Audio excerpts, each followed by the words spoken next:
Assalamu alaikum. So we'll be discussing about cyber law today. Like cyber law is also called as your, like, it is a legal system which is also been known as internet law, or it is cyber law is also called as internet law, and cyber law is overall the legal system, like certain legal, if I'm talking about security of the data or the information which is being stored or which is being retrieved.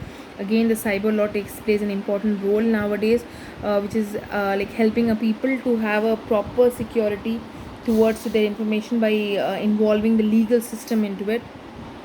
Like, again, this is associated with the legal informatics and electronic elements, including the information of system, computers, software and hardware. And it covers many areas such as access to and usage of internet, and various subtopics as well, like freedom of expression and online privacy.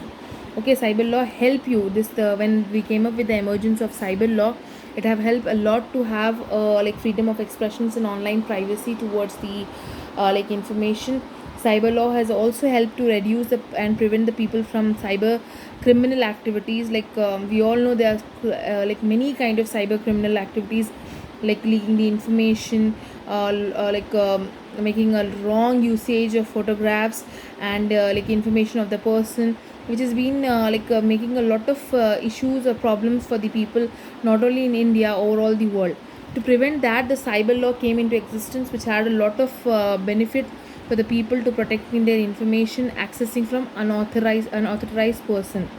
Like, it gave the freedom to speech related to the use of internet and the privacy to communications, emails, website, intellectual properties. मतलब जैसे कि intellectual property here means something which comes with your intelligence, right?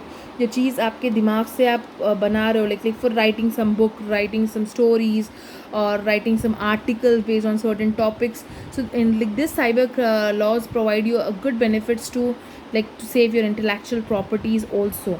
Okay, and it is also providing you a benefit towards the privacy of emails, websites also. And cyber offers a legal protection for the people who are using the internet as well as running an online businesses. Like, in short, it is providing a good like benefit for us to be secure from the unauthorized person, to leak the information to the unauthorized person, to illegal usage of the information for the which is being which can be like taken up by the hackers, and we have may use it in the wrong way.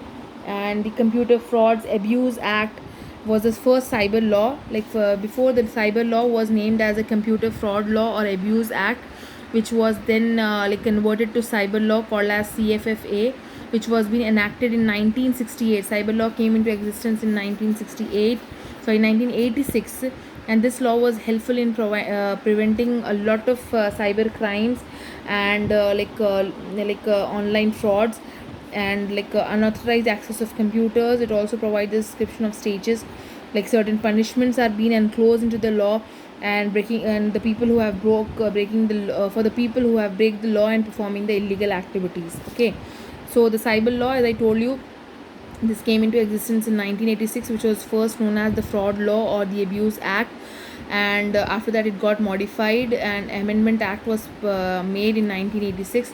According to this law, a certain closures are being given for the people who is illegally using the information, or for the people, the unauthorized person who is using the information of the other people and making a wrong usage of this.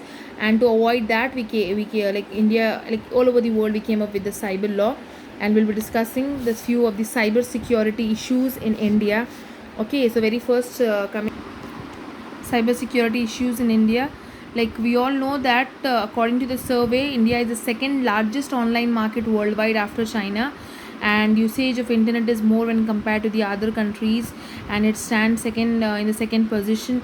And also, it also like having and it has also not only lead or been in the online marketing, but also it is leading in increasing of cyber crime and affecting many number of people. Okay, so there are certain kind of cyber security issues in India. The very first is your cyber terrorism. uh, it is a premeditated, politically motivated attack against the information computer system, computer programs and data which results in violence. Like cyber terrorism means for like basically to take up the information which is useful for nation, which is useful for the people, and which is made for the certain area of people, and by making certain changes into it, making just to lead the people in a wrong way, we are using a cyber terrorism, which is politically influenced, mostly politically influenced. And the next is a digital data threat. Growing online transactions have generated bigger incentives for cyber criminals, looking for the mine data, customer information can be leaked, product surveys, generic market information. This creates an intellectual property and itself attractive target. मतलब यहाँ पर digital data thread है यहाँ पर. Like for example अगर मैं product की information दे रही हूँ, मेरी कंपनी की information I am I am putting it on the internet, this kind of information can be misleaded and used by a wrong person or unauthorized person, then it's your cyber warfare. It involves the action by the nation, state, or international organization to attack and attempt to damage another nation's computers. Like cyber warfare is usually where the information is being taken up by the other nation to make a wrong usage of it, and again to damage the other nation's computer and information network. This is again in cyber security issues which we have been faced in India. Okay, then the next is your lack of specialists. Like we are not having so updated programmers or specialists who can work for the concerned cyber security, like globally, like we all